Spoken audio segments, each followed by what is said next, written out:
I found out my son got married from a photo. No call, no invite, not even a text. A week later, he showed up at my door, his new wife waiting in the car, and said, "Dad, we're using the beach house for our honeymoon. You're not staying there, right?" I just nodded. Not because I agreed, but because I had already changed the locks last month. They didn't know that. I watched them drive off, laughing, thinking they'd outplayed me. But that house, it isn't just real estate. It's where his mother and I built everything, where her ashes still rest under the garden bench. And tomorrow morning, when they arrive, they'll find a surprise waiting. A posted sign with 4 words, "Private property, do not enter." Stay with me till the end. Comment the name of your city, because this story travels farther than bloodlines ever will. The sun was low, casting long golden streaks across the pinewood floors of the little house I'd once built with my own hands. Jacksonville Beach had that summer stillness about it, where the air was heavy with salt and memory, and even the birds seemed to glide slower, like they knew something I didn't. I was at the stove, flipping the steaks. Evelyn used to swear by a 3-minute sear per side. I still counted in my head like she taught me. The cast iron hissed and popped. I reached for the butter, the same brand she always bought, and laid a sprig of rosemary in the pan. The scent almost brought her back. Almost. I'd set the table for 3. The silverware shone. I'd polished them twice. One chair stayed empty. Not because I forgot. That was Evelyn's seat. I couldn't bring myself to remove it. You don't erase someone just because they're gone. My phone buzzed. Travis. "We're almost there. Short, efficient, just like him." I wiped my hands on a towel Evelyn had embroidered. God bless this mess. And took a deep breath. Maybe tonight would be different. Maybe they'd see I was trying. Maybe they'd remember I was still their father. The knock on the door was brisk, like they didn't want to linger. When I opened it, Travis stepped in first. No hug, just a half nod. He looked older than I remembered, more expensive, too. His khakis were crisp, his polo shirt spotless. Shanda followed close behind, stilettos clicking against the tile.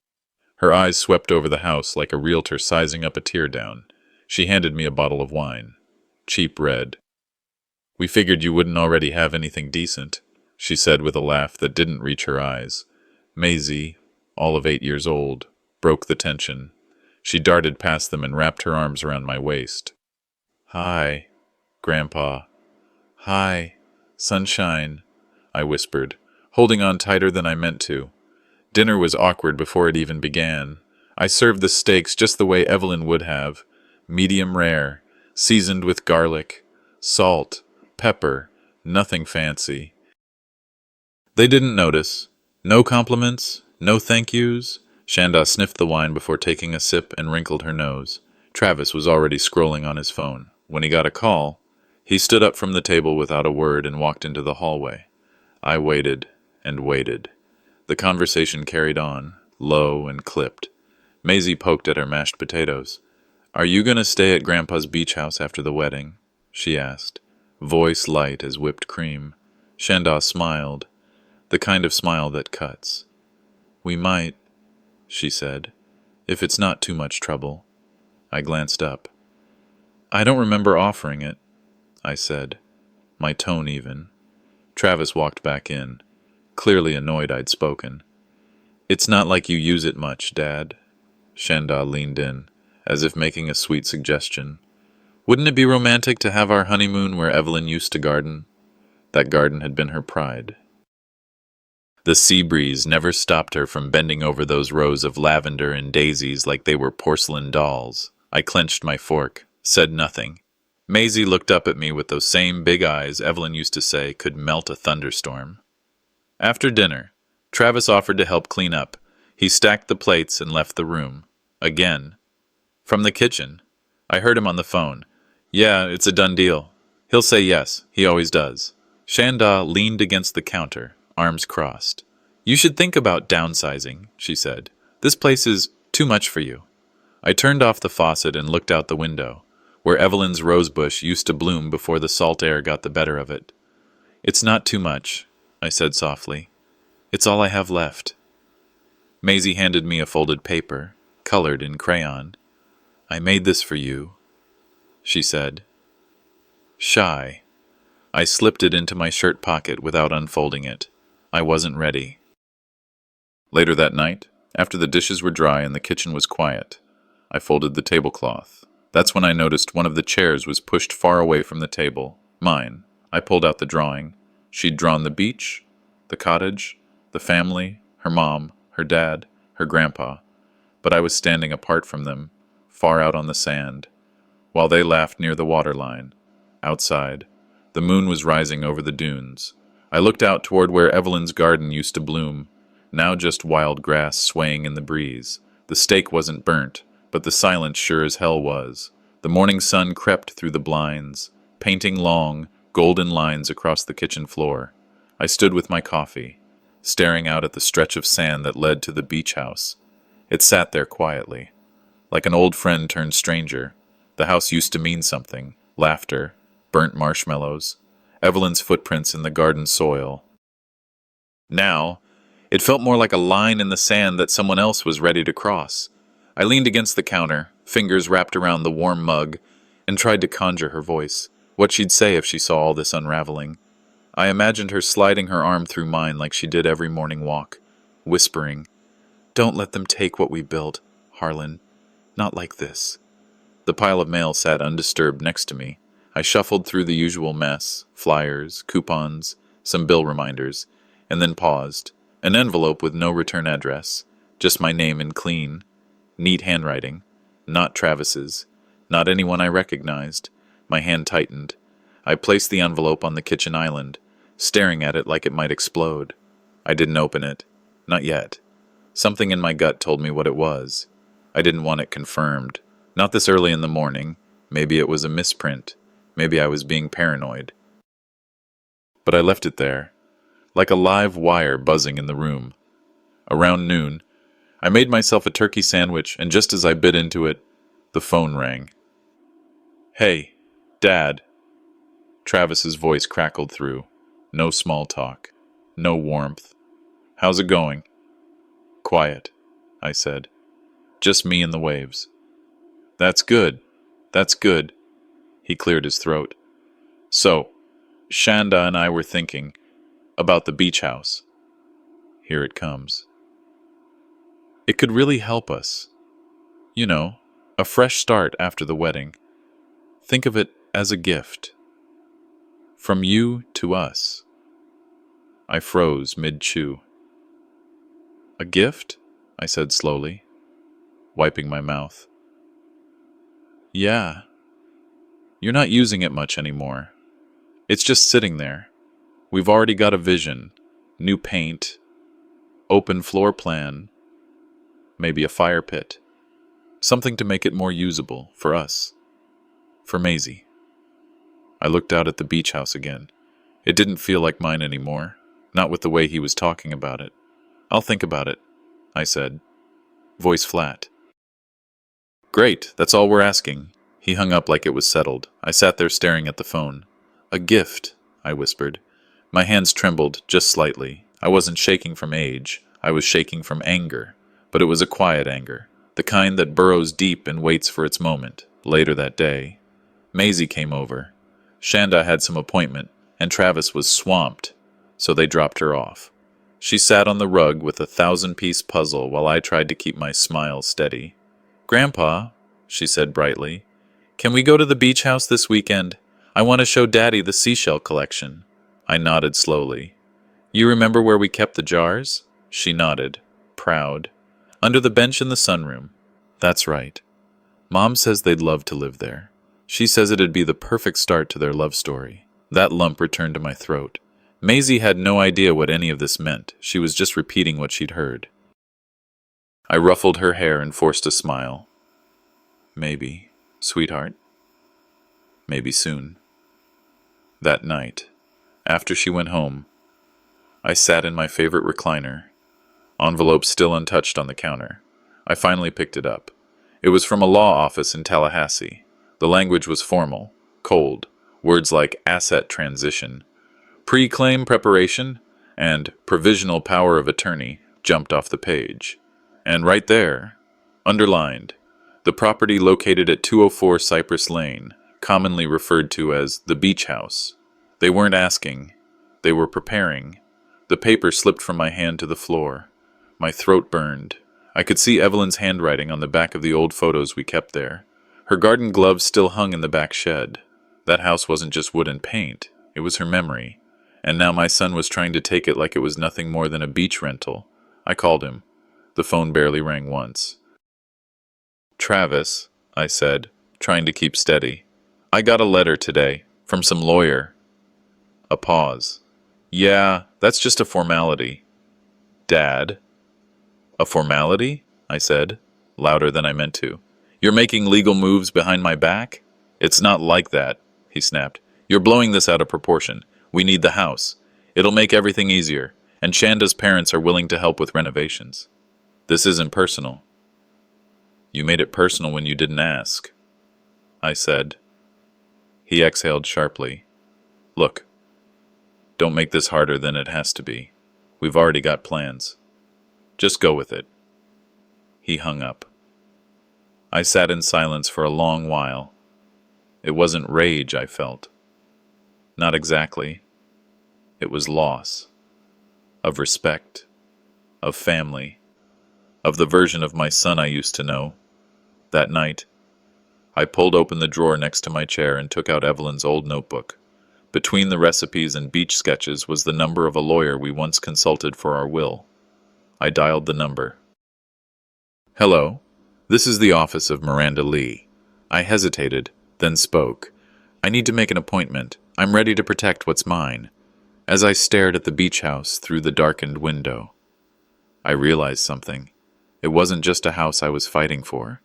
It was my dignity, my legacy, my family. The wrench slipped from my fingers and clattered against the concrete floor of the garage, rolling under the tool bench. I muttered under my breath, wiping my hands on a rag already stained from years of similar mornings. The leak under the utility sink had started last night. Just after I turned in, I figured I'd deal with it first thing. Keep busy. Keep my mind off what had happened at dinner. My phone buzzed on the shelf. Unknown number. I almost let it ring. Then I saw the name flash on screen. Gerald S. Kearns. The lawyer Evelyn and I had trusted for years. A familiar dread curled in my chest. "Mr. Seibert?" came his voice. Smooth as always, but edged with concern.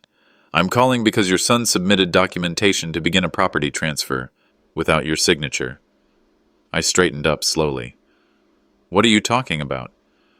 "A request to move the beach house into joint ownership. He claimed you gave verbal consent.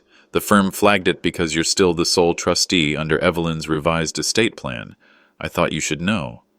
I braced my hand against the workbench, struggling to keep my breathing even. "You're saying he tried to move it behind my back?" "Yes, and that's not all." Gerald paused. "Evelyn updated the trust 5 months before she passed. She removed Travis as primary successor. She had concerns." My knees nearly gave. I leaned back against the wall, the memory of Evelyn's quiet voice washing over me like a tide. "She said to me once," Gerald continued, and I'm paraphrasing, "I trust Harlan." "I don't trust what Travis has become." I closed my eyes. "We'll need to meet soon," he added. "You're still in full control. Don't sign anything. Come in tomorrow. I'll walk you through the options." "Thank you, Gerald," I said hoarsely. "I'll be there." I ended the call and sat in the silence. The hum of the garage light, the faint echo of Evelyn's voice in my head. She had seen this coming, and I, God help me, I hadn't. By early afternoon, I was up the street at Fern's place, returning a casserole dish she'd lent me last week. Her small kitchen smelled of cinnamon and coffee, just like always. She opened the door with her usual soft smile, her silver hair pulled back. "I figured you'd be by," she said. "Still can't believe you cook a steak that good in that ancient pan." I chuckled weakly. As I stepped inside, she reached for the dish, then paused. "Shanda was here the other day," she said carefully. "Stopped by to ask about the garden club's lawyer. Said something strange." My chest tensed. What did she say? She asked if the old man was still sharp enough to manage things. That's how she put it. Didn't use your name. I stared at her, stunned. She said it like she was talking about someone who needed to be put away. Fern set the dish down slowly. Not like a daughter-in-law talking about her child's grandfather. I tried to speak. Nothing came out. She was on the phone, too. I wasn't eavesdropping, I swear. But the words guardianship and medical evaluation were said out loud. A cold wave rolled down my spine. They're not just after the house, I muttered. They want me out of the way. Fern's face twisted with sympathy and anger. You need to be careful. Harlan, really careful. I nodded slowly and made my way back home, every step heavy with a new awareness. That evening, as the sun sank low behind the dunes, I sat on the porch watching the tide roll in. The beach house gleamed faintly in the distance, quiet and still, like a memory sealed in glass. Maisie shuffled out in her socks, dragging her little sketch pad. "Hi, Grandpa," she said softly. I smiled and patted the seat beside me. She hesitated, then sat. "Mom said I shouldn't talk about the papers Dad signed," she whispered. I stiffened. "But I heard them. They were fighting about your name, still being on the house." I blinked back a sting behind my eyes. I wrapped my arm around her shoulder, pulling her close. Even the child hears whispers of my removal. Later that night, long after Maisie was asleep, I sat alone in the den. I held my phone in my hand, thumb hovering over an old voicemail I hadn't touched since Evelyn's funeral. I finally pressed play. Her voice came through, soft and steady. "Harlan, if you're hearing this, it means I didn't get the chance to explain. I did what I thought was right. You must protect what we built. Don't let him take it from you." A pause. "I know you'll do what you think is fair, but sometimes being fair means taking a stand." I couldn't breathe for a moment. I reached for the drawer, pulled out the folder where I'd kept the deed, the trust documents, everything Evelyn and I had worked for. Her words still echoed in my ears as I picked up the phone. Gerald answered on the second ring. "I'm coming in tomorrow morning," I said. "And Gerald, I want to talk about securing this house, permanently, in my name, and Maisie's." There was a pause. "You're ready?" he said. I nodded, mostly to myself. "Let's stop pretending this is a family dispute," I whispered. "It's a takeover attempt." The gloves were coming off, and tomorrow I'd begin defending not just my property, but my name. It was a quiet afternoon in Cedar Grove, the kind Evelyn used to fill with cinnamon rolls and crossword puzzles, sunlight pooling on the kitchen counter like warm milk. I sat hunched over our old folder of legal documents, trust papers, property deeds, Evelyn's handwritten notes clipped neatly in the margins. The woman was methodical, right to the end, and thank God she was. I needed her clarity now more than ever. A knock startled me, not the neighborly kind, either, sharp, professional. I shuffled to the front door, heart already pounding. A woman in a gray pantsuit and a uniformed deputy stood on the porch. "Mr. Harlan Seibert?" the woman asked. I nodded slowly. "That's me." She gave a clipped smile. "Melissa Traynor, Adult Protective Services. We received a concern regarding your ability to manage your affairs safely. May we come in?" My stomach sank. This is what Fern had warned me about. Melissa sat across from me in the living room, thumbing through a manila folder. The deputy stood by the bookshelf, eyeing family photos like I was some damn exhibit. "I understand this is unexpected," Melissa said smoothly, "but we do follow up on all referrals. Our goal is to ensure your safety and well-being." I bit the inside of my cheek. She pulled out a form and clicked her pen. "These are standard questions. Mr. Seibert, nothing to be alarmed about. What's today's date?" I glanced at the calendar behind her. "August 26th, I said. "And the current president?" I stared. "Do I get to keep my name on my mortgage if I pass your quiz?"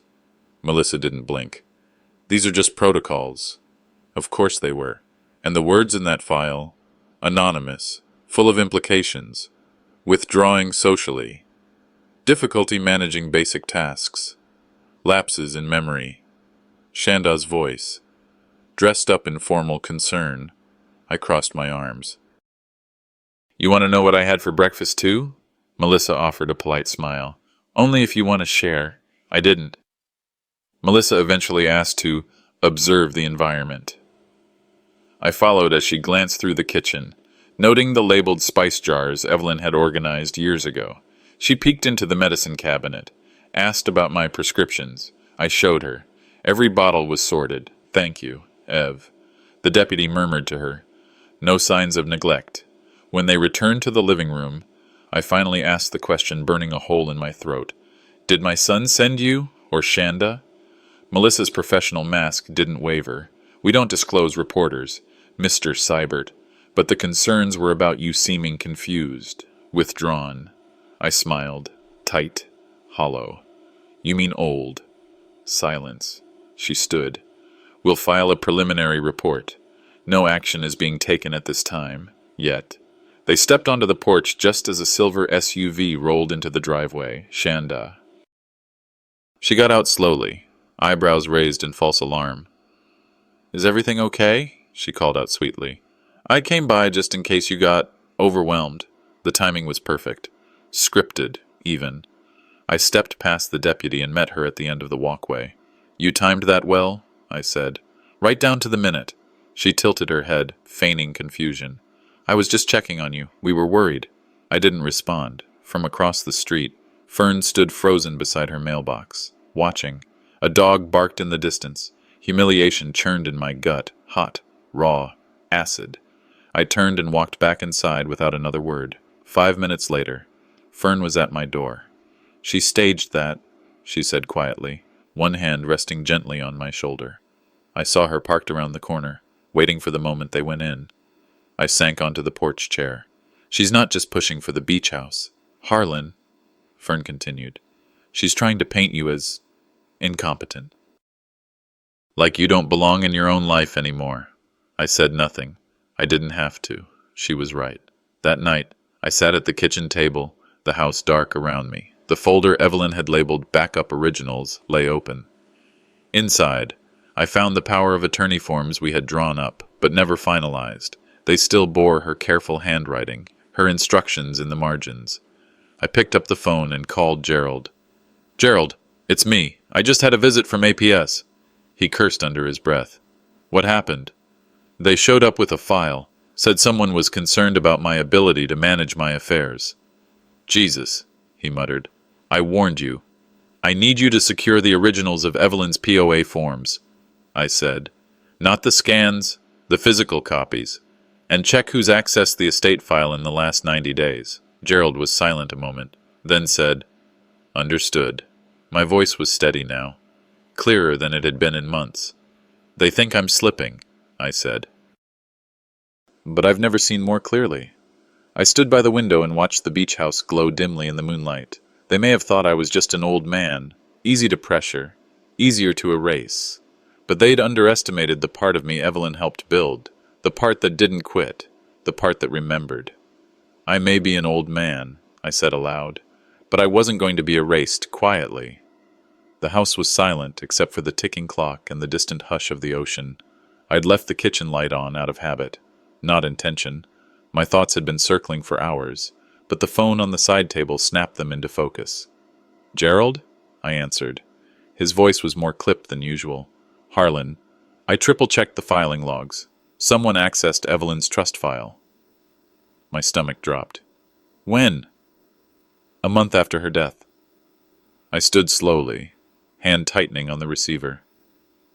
That's impossible. It was supposed to be sealed. I know, he said. Which is why you need to see what I found. Gerald's screen lit up on my laptop, casting a cold glow into the dark living room. He angled his webcam toward his desk, where a scan of an amendment document filled the screen. Recognize that? He asked. My eyes found Evelyn's name printed neatly at the top, but the signature at the bottom, it hit me like a slap. That's not her handwriting. You're sure? I didn't blink. She had arthritis. Writing anything took her minutes. Look at that. Smooth. Rushed. That's not how she signed. Not even on good days. I closed my eyes. A memory surged. Evelyn at the dining table, pen trembling in her hand as she carefully signed Maisie's birthday card. She looped her Y like a ribbon, I muttered. She always did that. This signature didn't. Gerald exhaled slowly. That amendment names Travis as sole executor and primary beneficiary of the beach house. For a moment, I didn't say anything. Then, that place was meant for Maisie. Evelyn said it, out loud. On her last birthday. Gerald nodded. If we prove forgery, the amendment's void. But we'll need comparisons, originals, and we need to move carefully. I'll get them, I said. 10 minutes later, I slipped on my coat and walked across the street to Fern's house. She opened the door, robe tied loosely, hair pulled back in a loose braid. Harlan? Do you still have those old cards Evelyn used to send you? I held up a manila envelope. Birthday notes, grocery lists, anything with her handwriting. She blinked. That's what you're after? I nodded. Someone's trying to erase her the way they're trying to erase me. Without another word, she stepped aside. At her kitchen table, we laid out the cards, floral fronts, faded ink, her signature clear on every one. She always curled the bottom of her E like a little fishhook, Fern whispered. And look, see how she dotted her I? Always a little to the right. We studied the scanned amendment again. The loop was gone. The dot was perfectly centered. That's not Evelyn, Fern said flatly. I sat back, heart pounding. Then Fern added, almost as an afterthought, I saw Travis, you know. I looked up. She nodded. At the law office, weeks after Evelyn's funeral, he was in a suit, carrying a folder. He didn't see me, but he looked like a man on a mission. I stared at her, trying to piece it all together. He hadn't just taken advantage of grief. He'd plotted. By the time I returned home, the table was covered in paper, Evelyn's old check stubs, holiday notes, birthday cards. The manila envelope bulged with years of her handwriting. I called Gerald. Sending you the full packet now, I said. Get it to a handwriting expert. I'll keep it quiet. As the email sent, I stared at the amendment again. My hands no longer shook. If this is what they're willing to fake, I said out loud, I need to start preparing for what they're truly after. Because now it wasn't just about the house. It was about what Evelyn built, what we built, and I wasn't letting it be signed away. The phone rang just as Harlan was finishing his toast. Still warm from the old toaster Evelyn had insisted on keeping, even when it sparked more than it browned. He reached for it with a slight wince, the stiffness in his fingers sharper this morning. Gerald? He answered, voice cautious. Good morning, Harlan. I just got off a call with the handwriting analyst. It's official, it's a forgery, and worse than we thought. Harlan pressed the phone tighter against his ear. Go on. The notary listed on the amendment, retired over a decade ago, died 2 years back. Whoever drafted this thought no one would check. Harlan's stomach turned. But that's not all, Gerald continued. Your wife left something behind. Not with me, but with someone else. There was a pause. Lorraine Dobbins, Gerald said. From the church. Thursday afternoon found Harlan parked outside the Cedar Grove First Methodist Church. The white clapboard building looked exactly as it had for the past 30 years, weathered but holding. Inside, the choir's rehearsed harmonies drifted faintly from the sanctuary. Lorraine was at the piano, flipping through hymnals. She looked up and smiled when she saw him. Harlan, you didn't say you were stopping by, she said, rising. I didn't know I was, he replied gently, removing his cap. He kept his voice low. Lorraine, I need to talk to you. About Evelyn. Her smile faded just slightly. Of course. Let's step into the office. Behind the door marked choir room. Lorraine opened a small desk drawer. Her hand hesitated over a stack of envelopes, then withdrew one, a plain, sealed letter with Harlan's name written in Evelyn's unmistakable looping script. Oh, she gave me this the week before her last hospital stay, Lorraine said. Told me to give it to you only if things ever got messy. Harlan didn't speak.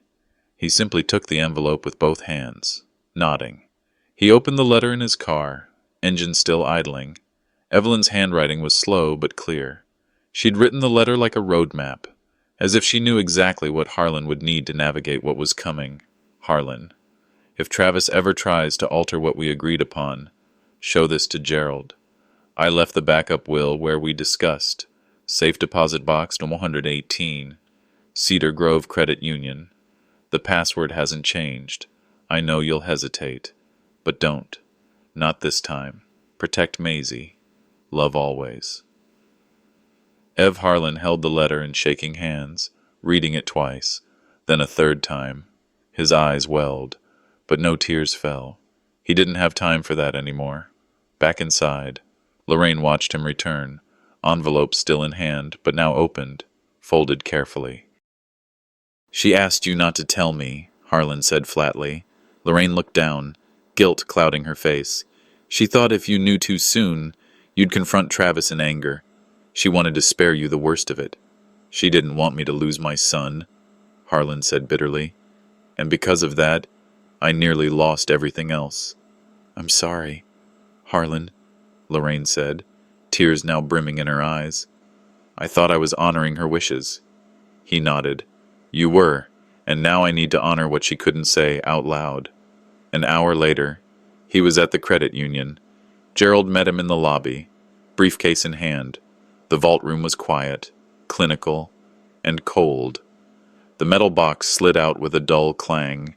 Inside, it was more than he expected. There was a thick envelope labeled Joint Will, Original Terms. There was a sealed medical file with Evelyn's recent evaluations, proof she'd been of sound mind when she made her last decisions. And there was a small USB stick in a velvet pouch. They returned to Gerald's office to listen. The audio clicked on with a faint hum, followed by Evelyn's steady voice. Harlan, if you're hearing this, something's gone wrong. I heard Travis and Shanda talking after dinner one night. They didn't know I was nearby. He was saying something about modifying access and streamlining the trust. I didn't confront him. I wanted to believe I misunderstood, but I also knew what I needed to do. If they come for the villa, for the trust, please don't let them take it from Maisie. You know what that house meant to us, what it meant to you. I love you, always. Ev. The silence that followed was heavier than anything either man had felt in that room. The drive back through Cedar Grove felt different. The trees, the storefronts, even the stoplights all seemed cast in sharper color. Evelyn had fought for him, quietly. She'd laid the groundwork to protect their legacy. And now it was his turn. He pulled to a stop outside a familiar building, Travis's law office. He sat there for a long time, engine humming, fingers drumming on the steering wheel. He could see the silhouette of his son through the office blinds, laughing, carefree. Harlan didn't get out, not yet, but next time, he wouldn't knock. He'd walk right through the door. The knock came early, too early for a Saturday. Harlan opened the door to find a young man in a courier uniform holding a thick envelope with a yellow tag on it. Delivery for Mr. Seibert, he said, handing it over without eye contact. The moment Harlan saw Travis Mallory et al. Biesei, Harlan Seibert, his stomach twisted. He stepped back into the house, sat down at the kitchen table, and opened it. Petition for conservatorship, filed by Travis Mallory and Shanda McBride. Stated reason, cognitive decline, mental disorientation, inability to manage financial or property matters independently. Harlan stared at the words, barely breathing. So this was it. They weren't just coming for the beach house. They were coming for him. 2 hours later, Harlan sat in his usual booth at the Main Street diner, coffee cooling untouched. Behind him, a low whisper. You hear about Harlan Seibert? One voice said. His son filed for guardianship. Said he's slipping bad. A second voice clucked sympathetically. Sad, I always liked him, but I guess Travis is doing what's best.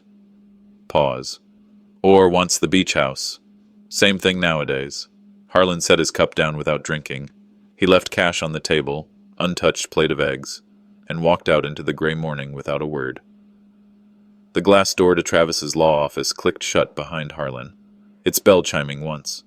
Travis looked up from his desk, feigning surprise. "Dad, didn't expect you." Shanda was perched nearby, legs crossed like she owned the place. Harlan didn't sit. He reached into his coat, removed the original joint Will Evelyn had hidden, and set it down firmly on Travis's desk. No words, just the weight of it. Shanda stood up. "Harlan, we're just trying to make sure things stay manageable. You forgot to pay the property tax last year. We've all noticed changes." Still, he said nothing, just stared straight into his son's eyes, unblinking. After a long, tense silence, Harlan turned and walked out the way he came, leaving the door swinging behind him. That evening, Fern came over with a casserole in hand and concern on her face. "They're moving fast," she said softly. "I overheard them in the church parking lot yesterday. Travis was saying something about accelerating the court process." Harlan didn't react. Fern reached into her purse. "I also found this." It was mixed into the trash behind the library. A receipt for a private investigator, Shanda's name on it. "They're trying to build a pattern." He nodded, jaw clenched. Fern placed her hand on his arm. "They're trying to paint you as someone who's lost." "No," Harlan finally said. "They're just afraid I haven't." Monday morning came with a cold drizzle and even colder truths. Gerald looked grave as Harlan stepped into his office. "They filed with probate court Friday," he began. "They're pushing for an expedited hearing. You have 10 days. Harlan, that's not normal. It was rushed." Harlan remained quiet, eyes scanning the paperwork. "We'll need a cognitive evaluation from an independent specialist, and we'll present Evelyn's voice recording, the original will, everything we've gathered." "They want to erase me while I'm still breathing," Harlan murmured. Gerald looked him in the eye. "Then we make damn sure the judge hears you loud and clear." That night, Harlan sat at the kitchen table, holding Evelyn's favorite tape recorder, the same one she'd used for Sunday services. He pressed record and began to speak. "My name is Harlan Seibert. I'm 78 years old. I remember my wedding day, my daughter's first piano recital, the smell of Evelyn's garden in June." He paused. "I also remember betrayal." Footsteps approached. Maisie. She stood at the doorway, eyes worried. "Grandpa, are they saying you're sick?" Harlan turned, smiled gently, and pulled her close. "No, sweetheart. They're just afraid I'm still strong." Later, after she went to bed, he stood in front of the hallway mirror. Deep lines, silver stubble, and eyes that had seen too much. He looked into his own reflection and whispered, "You'll hear me in court." The courtroom smelled of old paper and older battles. Harlan sat in the front row, his hands resting still on the polished oak table, the collar of his shirt just barely brushing the base of his neck. He didn't shift. He didn't blink. Across the aisle, Travis sat with the air of a man sure he'd already won. Shanda leaned in and whispered something to him, her lips curling. But Harlan's eyes were on the door. The judge entered. "All rise." This was it. The war his son had started with whispers and paperwork would now unfold in front of witnesses. A bench and the law. "Please state your name for the court."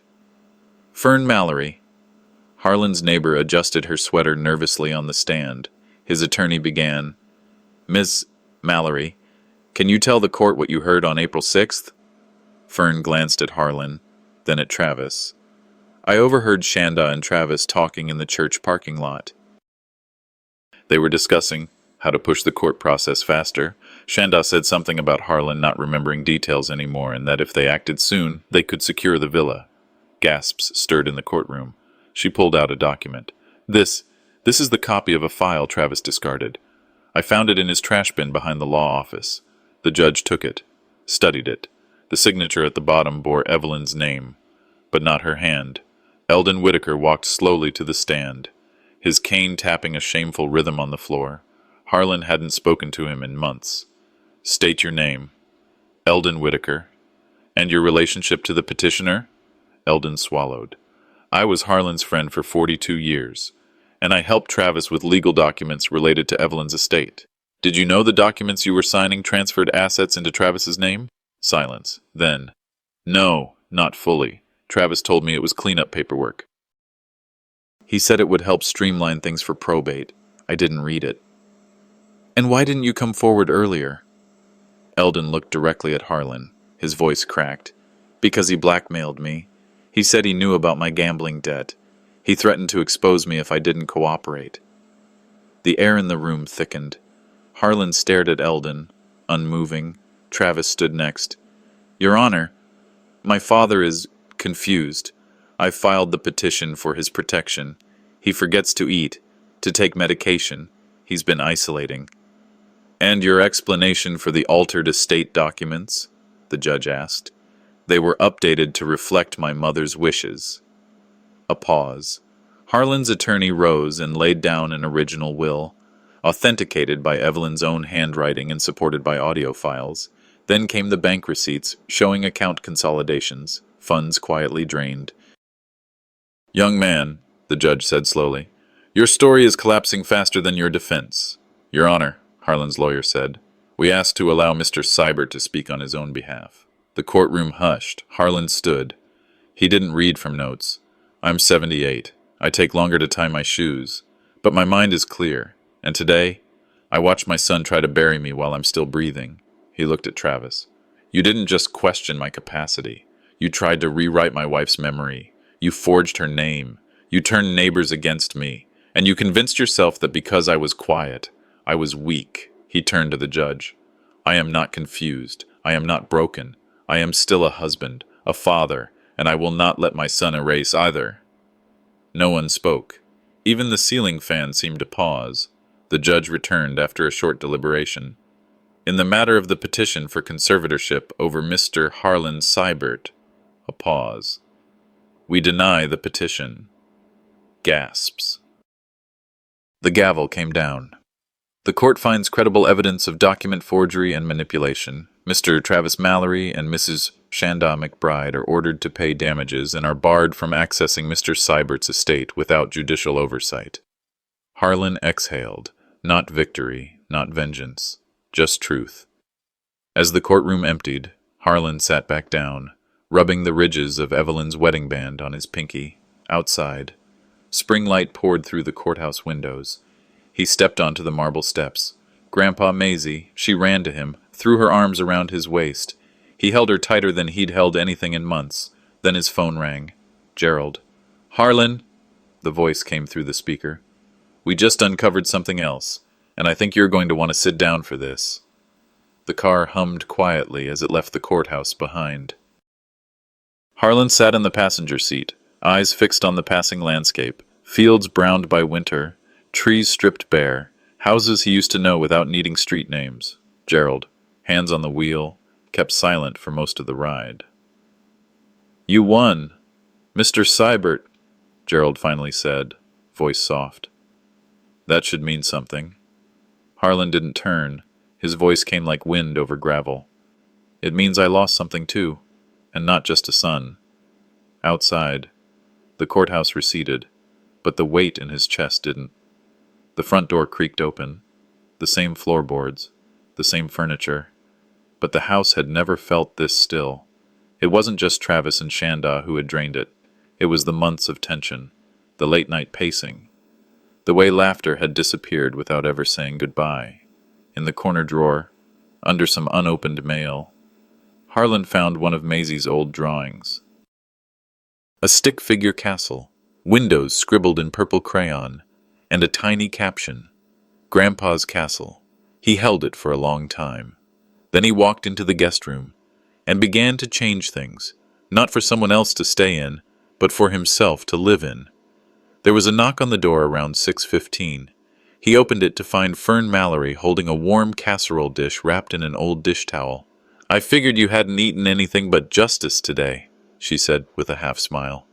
They sat together in the living room. No talk of court or Travis, just soft voices about spring flowers, about the robins returning, about how Evelyn used to hang a wind chime on the porch that never stopped singing. For the first time in weeks, Harlan let himself lean back, Let someone sit beside him without wondering what they wanted. Later that evening, he noticed the envelope on the dining table. It hadn't been there before court. Shanda's handwriting, slanted, sharp. He hesitated before opening it. Inside was a single line. "We never wanted it to get this far." He folded it slowly. No anger, just recognition. He placed it in the same drawer with Maisie's castle. His thoughts whispered, maybe they didn't want it to go this far. But they walked the road anyway. The next morning, Harlan walked through Cedar Grove. People waved now. Some even crossed the street to shake his hand. The whispers were different. Some whispered respect. He passed the church steps where Travis had once said vows, where Evelyn had once cried quietly behind sunglasses. He stood still. No bitterness. Just breath. He ended up at the diner bench. Fern showed up with 2 cups of coffee. Sat without asking. They said nothing for 10 minutes. And it was enough. Later that week, Harlan rolled up his sleeves and stepped into the garden. The soil was dry, but not dead. He started weeding slowly, then found himself lifting Evelyn's old flower pots, still labeled in her handwriting. Zinnias, bluebells, patience. In the shed, behind a stack of forgotten tools, he found a small cardboard box labeled, "For Dad, if I'm ever gone." Derek's handwriting. Inside were photos, a letter, and a small journal. Letters written after his diagnosis. One page read, "You were always the reason I stood back up. I hope one day I've done the same for you." Tears fell before he even closed the lid. He sat on the porch at sunset, the journal on his lap, his voice a hush in the golden light. This is what they'll never take from me. That night, as the crickets began to tune their song, Harlan's phone buzzed. A message from Maisie. "Grandpa, can I come over this weekend?" He stared at the screen. Was it a trap, or the first olive branch? The house was quiet. But his heart, for the first time in a long time, beat with something more than survival. It beat with the possibility of healing. The phone lit up again. Same message. "Grandpa, can I come over this weekend?" Harlan sat at the kitchen table, rereading the line like it was the last sentence in a lost book. He typed, "Of course," deleted it, then typed, "Yes," added a period, deleted that too. Finally, with a breath, "Yes, always." He pressed send. Several minutes passed before the reply came. "Okay. Mom says she'll drop me off." Harlan frowned. Not, "Mom is bringing me." "Mom says." Something about the distance in that phrasing scratched at the back of his mind. Saturday came, dressed in sunlight. The porch was clean. A pitcher of lemonade sat sweating on the table. The old porch swing creaked gently in the breeze. Harlan had trimmed Evelyn's roses. Not perfectly, but with care. Then he saw the black car glide up to the curb. Sleek. Silent. Shanda. She didn't get out. Didn't wave. Just idled behind the wheel, sunglasses hiding everything. The back door opened. Maisie stepped out slowly, clutching a small bag and a folder filled with what looked like drawings. She glanced back toward the car. Nothing. She turned and walked up the path. Harlan opened his arms, kneeling without thinking. Maisie rushed forward and wrapped herself around him. Her arms clung tighter than he expected. And for one brief second, he let himself believe nothing had been lost. They walked through the garden in the late morning light. Evelyn's lilies were blooming again. Maisie handed him a drawing, a porch swing, 2 stick figures, one with glasses, one with wild red curls. A little red heart floated above them. "I thought maybe you could hang it up somewhere," she said. Harlan's throat tightened. "I know exactly where." She walked beside him, skipping every few steps. "I miss the smell here," she whispered. "It's like cinnamon and green things." They sat on the bench. A butterfly landed on a lily. Neither of them spoke. They didn't need to. Later, inside the house, Maisie wandered through the hallway, trailing her fingers along the old wainscoting. She paused at the family photos. Some had been turned face down. She flipped one back up. It was her and Derek on her 6th birthday. "Do you like school?" Harlan asked gently. She shrugged. "It's okay." "Is everything okay at home?" Maisie looked down, then hesitated. "Mom said I shouldn't tell you too much." she said, barely a whisper. She says you like to twist things. The words hit Harlan like a slow slap. He didn't flinch. Instead, he sat down and looked at her directly. You can tell me anything, Maisie. I won't twist a single word. Ever. She nodded. But the way kids do when they're not sure what's true anymore. Then she asked if he still had the squirrel puppet from when she was little. Twilight fell like velvet. Harlan stepped out onto the porch for a breath of air, rubbing his temples. That's when he saw it. The same black car, parked 2 houses down, lights off. He squinted. Was someone inside? He walked slowly toward it. The engine started. It pulled away, quiet, smooth, but not hurried. Watched. Harlan stood in the street long after the car disappeared. She's still trying to control everything, he thought, even from a driveway away. It was nearly 9:30 when Maisie peeked out from her room. Grandpa? He looked up from Derek's old journal, glasses sliding down his nose. Yes. Sweetheart? She bit her lip. Can I stay again next weekend? Harlan nodded, voice barely more than air. You'll always have a room here. Forever. Maisie ran and hugged him around the middle. Then she padded off to bed, dragging her blanket like a cape. Harlan returned to his room. The night was quiet, warm, safe, for now. He opened Derek's journal again, flipping through pages of quiet courage. Then he saw it, tucked into the back page, a small folded note. The paper was old, but crisp. To Maisie, if she ever needs to remember who her father really was. Harlan stared at it for a long time. He didn't open it. Not yet. It started with a knock. Not a loud one. Just firm. Harlan was on the porch, pruning Evelyn's roses, lost in the scent of earth and bloom, when a man in a charcoal suit stepped into view. Mr. Seibert? He stood. The man held out a thick white envelope. Official court filing was printed in red across the front. What's this? Petition for guardianship, sir. Filed this morning. By the time the man walked back to his car, Harlan had already peeled the envelope open, filed by Shanda McBride, through counsel. Allegations, cognitive decline, paranoia, emotional instability, potential risk to child welfare. There were highlighted sections. Underlined phrases like unfit to manage household decisions. He barely registered the next line, but it stood out like a wound, and poses potential risk to the psychological well-being of the minor, Maisie Slayton. His hands trembled. She wants to take everything, again. By noon, Janice was sitting in his living room, glasses low on her nose, skimming the affidavit. Cheap tricks, flimsy citations, all designed to pressure you fast. I need more than opinion, Harlan murmured. Janice nodded. That's why I called Buckley. James Buckley, seasoned, gray-haired, and blunt. Arrived within the hour. He had once worked with Derek on trust structuring. He knew the family, knew the name Seibert. He read through the petition, silent until the end. Then, this is aggressive and very rehearsed. Harlan pulled out Derek's journal, placed it gently on the table. She's turning Maisie into a pawn. Buckley looked at the journal, then at Harlan. Then let's play chess. Mr. Seibert, not checkers. The county courthouse smelled like old floor polish and tension. Harlan sat alone in the waiting area, his foot tapping lightly on the worn tile.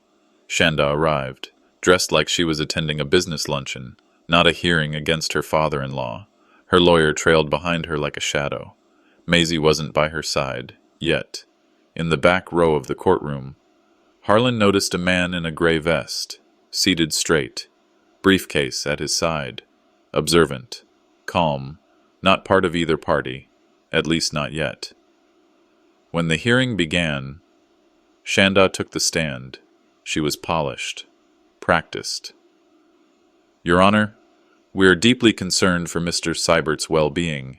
His confusion is increasing. He's made erratic decisions. He talks to himself, forgets names, once left the stove on for an entire night. Her lawyer added fuel, presenting a flash drive of video clips, taken without consent, of Harlan mumbling to himself in the backyard or staring at his mailbox for minutes on end. They were moments, out of context, stripped of humanity. Harlan sat still, jaw clenched. Then the judge nodded toward the quiet man in the back. "Mr. Linley, you may approach." The man stood and walked to the front. A crisp introduction followed. Mr. Arthur Linley, retired branch manager from Glenview National Bank. He opened his briefcase and pulled out a small folder. "These," he said, "are notarized records of Mr. Seibert's recent financial transactions, specifically his management of a revocable trust and a transfer of funds that required layered authentication. He passed every cognitive protocol our system requires." He looked directly at the judge. "Frankly, this man handled the process better than half my clients under 40. The courtroom shifted. Shanda's jaw clenched. The judge leaned forward. "Well, that changes things." Outside, as the hearing paused for deliberation, Shanda stormed down the marble steps, whispering sharply to her attorney. Maisie stood awkwardly nearby, clutching her small bag. Harlan stepped outside, the wind tugging at his coat. Maisie approached, her voice barely audible. "I didn't know Mom was doing all this. I thought you wanted help." Harlan crouched to meet her eyes. "I only ever needed to be heard." She blinked fast. Janice walked up, placed a steadying hand on Harlan's shoulder. "She may have opened a case," Janice whispered, "but she just closed a door." That night, at home, Harlan opened the drawer in his study. Derek's journal lay waiting, but next to it, tucked in the same envelope, was the sealed letter marked, "For Maisie." His fingers traced the edges. He almost opened it. Then, gently, he slid it back. "Not yet," he murmured. "But soon." The courtroom doors opened with a hollow creak.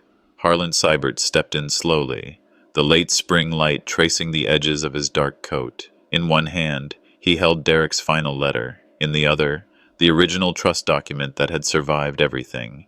Across the room, Travis leaned back smugly in his chair, arms crossed, confidence dripping off him like bad cologne. Shanda sat rigid beside him, eyes tight, her heels tapping a silent rhythm of dread. In the back row, Maisie sat quietly. Her eyes met Harlan's. She didn't smile, but she didn't look away. Under his shirt, Harlan clutched Evelyn's locket, heart thudding. This time, it's not just about what's mine, he thought. It's about who I am.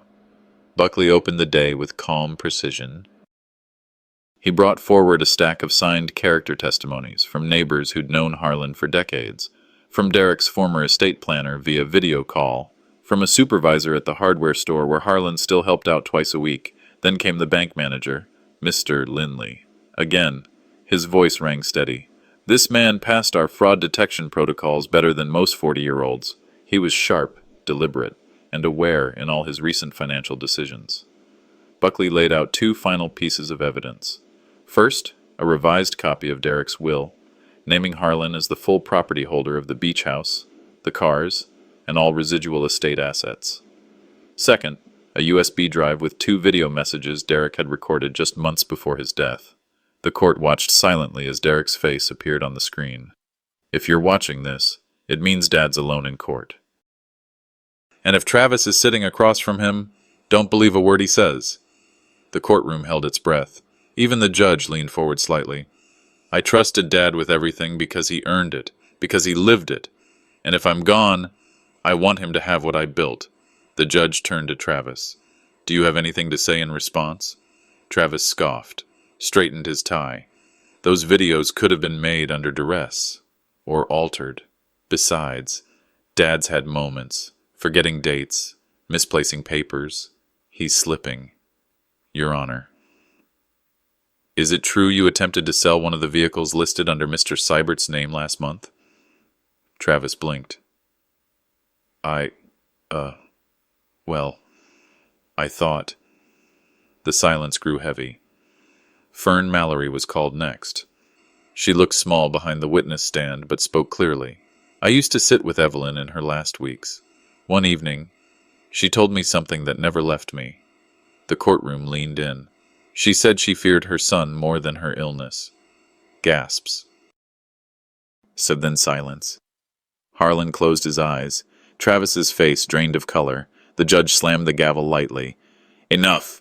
Outside in the hallway, during recess, Shanda leaned against the marble wall, head down.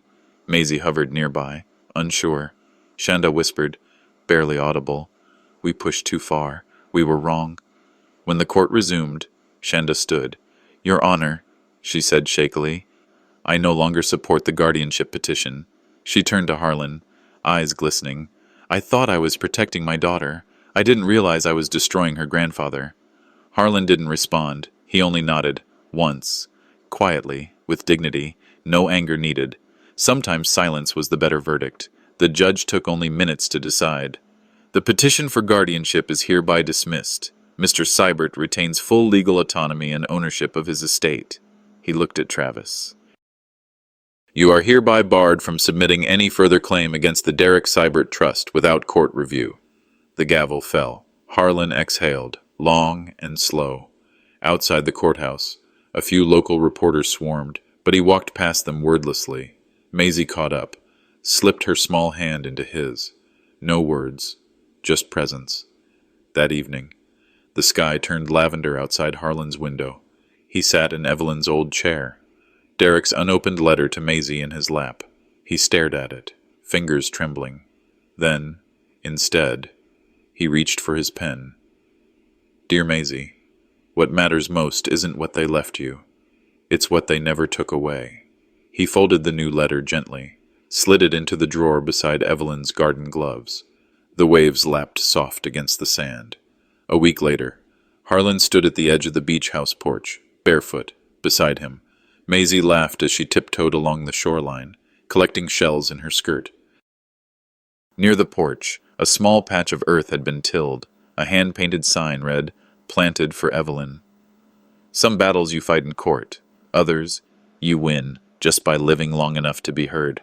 I wasn't fighting for the beach house. I was fighting to matter.